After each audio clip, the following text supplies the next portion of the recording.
Hey, welcome. You're listening to Pure Light, where we explore how you can believe in yourself and be happy with who you are by learning to trust your worth and question your doubts. A lot of people get stuck because of self-sabotage. I can help you stop doing that so that you can get what you want. My name is Eiley. I'm a coach and a Kundalini yoga and meditation teacher. This is episode 20, and it's about emotional clutter. After my last episode on inner resistance, I thought of a really good analogy for emotions, because emotions are ultimately just a form of energy. And, when you allow them to pass through you, that inner resistance fades. So if you think about emotions like receiving email, let's just hold that for a moment. So think about your email inbox. Email comes to your inbox, and there's probably some that you're excited to see and, you have no problem dealing with. So you process them right away. So you open them up, you look at them, you reply or take action or do whatever needs to be done, and then you archive or delete them. So they're out of your inbox and, they're no longer something that's kind of there taking up space. And then there may be some other emails that you get that you open and you're just like, oh, I don't want to deal with this right now.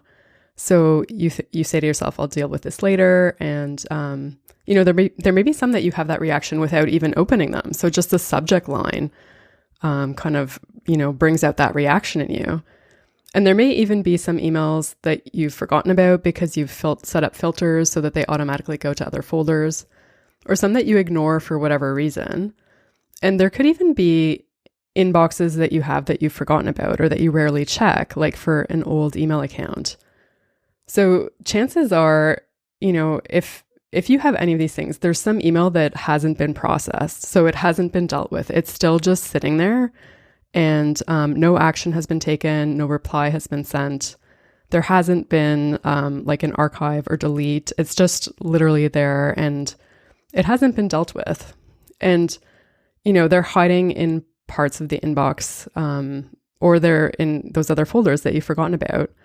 And they're the things that you didn't want to deal with, so you just filed it or ignored it. And now it's part of this backlog.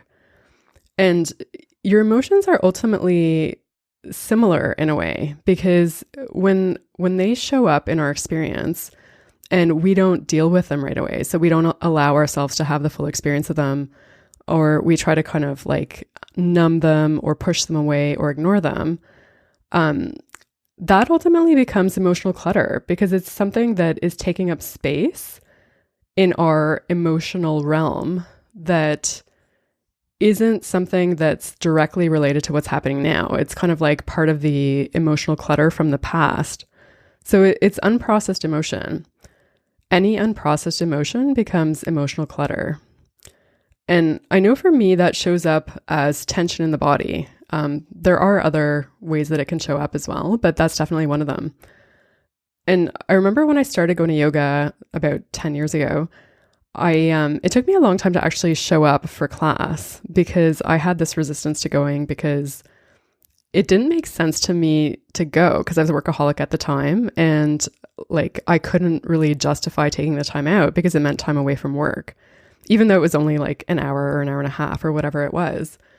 And anyway, there was one day where I finally was just like, you know what, I'm just going to go. It's literally now or never. And I started going, and I got this 1 month pass. And so I started going pretty regularly right after that initial start. And about 3 weeks after I started going, one day when I was driving home from the studio, I had this like really blissful experience. So I was driving home, and all of a sudden it felt like there were beams of sunshine bursting out of my chest. It felt like just this blissful experience. And it was a bit of a shock because it kind of came out of nowhere. I wasn't expecting it. And it was also completely foreign to me at the time. I was like, what is this? Even though I enjoyed it, it was almost uncomfortable in a way, because it was so good. And it was so it wasn't part of my normal daily experience at that point in time. And it took me a long time to realize what it was. It wasn't until I was in my first yoga teacher training a couple of years later that I remember talking to someone about that experience. And that was when I named it as joy. And I had a lot more of it between that initial, drive home 3 weeks after I started yoga and my first yoga teacher training. But naming that first instance of it as joy didn't happen until a lot later because it wasn't something that was kind of part of my normal emotional landscape. And I know that the only reason that happened was because the yoga allowed me to process that backlog of emotions. So it was kind of like going through the parts of my inbox that I had been ignoring and actually feeling those emotions and letting that tension out of the body through the yoga, through the movement, and through the breath. And that's what made the space for that joy. So any unprocessed emotion becomes emotional clutter in the same way as any email that isn't processed becomes email clutter. And when you clear that emotional clutter, it creates the space for joy.